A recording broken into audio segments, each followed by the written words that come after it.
हे आहे अग्न, अग्न पेटिका.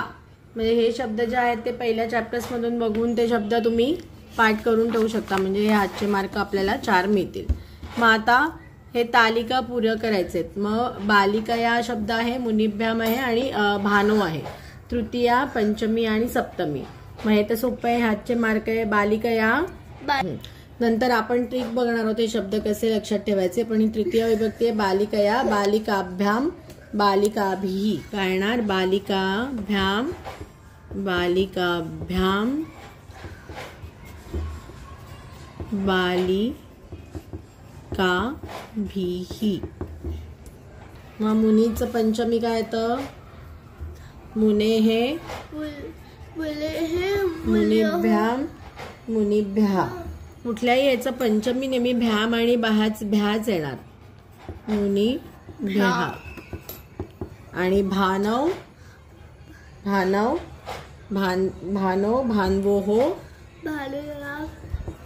भानवोहो, भानुषु. हे आहे सप्तमी. आता आपण बघितलं होतं की हे भविष्य काळामध्ये भविष्य काळाला सुद्धा वर्तमान काळासारखंच रूप लागतात, फक्त त्याच्यामध्ये इष्य ऍड होतं. बरोबर, हे आपण बघितलेलं. मग आता काय होतं? वर्तमान काळाचं प्रथम पुरुषचं लागतं ती तहा अंती. मग भविष्य काळामध्ये फक्त आपल्याला इष्य ऍड करायचंय. मग काय येणार? पठिष्यती, हे हातचे मार्क आहेत. पठिष्यती, पठिष्यतः, पठिष्यन्ति, पठिष्यन्ति. इथे आपण आता लिहिणार नाही आहोत, तिकडे दिसत नाहीये नीट कारण. मग आता चिंतयिष्यत मध्यम पुरुष आहे. मग काय येतं? सी तहा थ. चिंतयिष्यसि, चिंतयिष्यथः, चिंतयिष्यथ. उत्तम पुरुष आहे. गमिष्यामि, गमिष्यावः, गमिष्यामः. ओके, हे सगळे हातचे मार्क आहेत. सो हे त्याच्यात तुमचे पाठ पाहिजेत सगळी रूप. आता इथे लिहिले निर्देशानुसार परिवर्तनम कुरुत. अस्माकम शिक्षकाः. मग आता अस्माकम हे काय आहे? एकवचनम कुरुत, म्हणजे हे बहुवचन आहे. आता आपल्याला काय करायचंय? हा, मम, मम आवयोः अस्माकम. मम काय येणार? मम. अस्माकमचं येणार मम आणि मम. मग आता इथे शिक्षकाः आहे म्हणजे अनेक वचन आहे. मग आपण काय लावणार? शिक्षकः. बालकासारखं चालणार. शिक्षकः. ओके, आणि इथे हे येणार त्वम क्रीडसी. द्विवचन कुरुत. त्वम युवाम, युवाम म्हणजे येणार युवाम. आणि सी तहा थ म्हणून येणार क्रीडथः. ओके. तौ नमतः. हे पाहिजे तर इथे ते लिहून घ्यायचं टेबल. आपण लास्ट टाइम बघितलं होतं. बरोबर, हे लक्षात. अहम, आवाम, वयम, त्वम, युवाम, युवाम. अहम, वेट, अहम, आवाम, वयम, त्वम, युवाम, यूयम, माम, आवाम, अस्मान, त्वाम,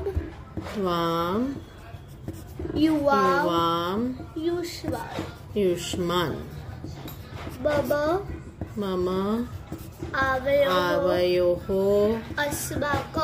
अस्माकम, तव, युवयोः युष्माकम. जर नसेल असं कळत पटकन तरच टेबल लिहायचं, नाही तर टेबल लिहिण्यामध्ये तेवढा वेळ मोडेल. ओके. आता तौ नमतः, तर इथे आपल्याला बहुवचन करायचंय. बरोबर, तौ.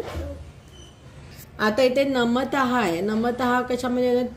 ती तहा अंती, म्हणजे हे काय? द्विवचन आहे, म्हणजे तो आहे. मग सहा तौ ते असं चालतं. मग तौ नमतः हे द्विवचन आहे, आपल्याला काय करायचं? बहुवचन करायचंय. मग सहा तौ काय लागणार इथे? ते. आणि नमतःचं काय होणार? नमंती. ती तहा अंती काय लागतं? ती तहा अंती. पाहिजे तर इथे ते पण लिहून घ्यायचं. ती तहा अंती. इथे होतं सी हा थ, म्हणजे कन्फ्युजन राहत नाही की आपल्याला काय लिहायचंय ते बघण्यासाठी. ओके, आता येणार युवाम गच्छतः एकवचनम कुरुत. मग आता गच्छतः सी हा थ म्हणजे हे द्विवचन आहे. मग आपल्याला हा करेक्ट त्वाम गच्छसी. Very good. युवामचं काय येणार, इथे आपण लिहिलंय की नाही त्वाम युवाम युवम, म्हणजे त्वाम एक वचन आहे त्वाम, आणि त्याला हे लागतं सी था थ म्हणजे एक वचनचं काय आहे सी. मग गच्छसी त्वम गच्छसी, याचा आन्सर काय येणार त्वम गच्छसी. आता तव गृहम द्विवचन करायचंय. करेक्ट. तव युवयोः युष्माकम म्हणजे द्विवचन काय आहे तवचं युवयोः, आणि गृहम चालणार पुष्पम सारखं पुष्पम पुष्पे पुष्पाणि म्हणजे युवयोः गृहे. हे याचं आन्सर आलं. सा नृत्यती बहुवचनम कुरुत. आता ती तहा अंती, हे सा म्हणजे एक वचन आहे. मग सा ते तहा, मग सा ते तहा. मग इथे काय येणार तहा आणि नृत्यंती, सॉरी नृत्यंती, कारण ती तहा अंती अनेक वचनला लागतं अंती म्हणून. Okay, got it. मग आता लिहिलंय कोष्टकात उचितम षद्वचित्वा रिक्त स्थानाने पूरयत. मग आता देवम नमामी, परत तेच बघायचं. मी वाहम मी आहे म्हणजे हे काय आहे उत्तम पुरुष आहे आणि एक वचन आहे. मग काय येणार इथे अहम अहम देवम नमामी. अहम देवम नमामी, अहम देवम नमामी. नेक्स्ट आहे लेखम लिखतः. आता लिखतः म्हणजे सी थहा थ म्हणजे पहिले तर काय आहे कुठला पुरुष आहे मध्यम पुरुष आहे, आणि सी तहा थ म्हणजे काय द्विवचन आहे मध्यम पुरुषचं. मग आता मध्यम पुरुषचं द्विवचन मध्ये काय येतं युवाम त्वाम युवाम युयम. मग युवाम मध्ये काय आहे द्विवचन. मग युवाम लेखम लिखतः म्हणजे इथे काय करायचंय धातूचं रूप कुठलं वचन आहे कुठला पुरुष आहे त्याच्याप्रमाणे इथे आपण शब्द लिहायचा. एतट डॅश पुस्तकम. आता हे पुस्तक आहे. आता इथे माम मम अहम हे तिन्ही आहे. मग आता आपल्याला याचा अर्थ माहिती पाहिजे. आपल्याला काय माम म्हणजे काय आहे मला, मम म्हणजे माझे आहे, अहम म्हणजे मी. आता इथे हे पुस्तक माझे आहे आपल्याला म्हणायचे म्हणून इथे येणार मम. एतत मम पुस्तकम डॅश फलम खादती. आता ती तहा अंती म्हणजे प्रथम पुरुषचं एक वचन आहे. मग प्रथम पुरुष एक वचन कुठला आहे ह्याच्यामध्ये नाही प्रथम पुरुष हा सहा आणि एक वचन सहा फलम खादती. जर खादंती असतं तर ते फलम खादंती आलं असतं. कळलं.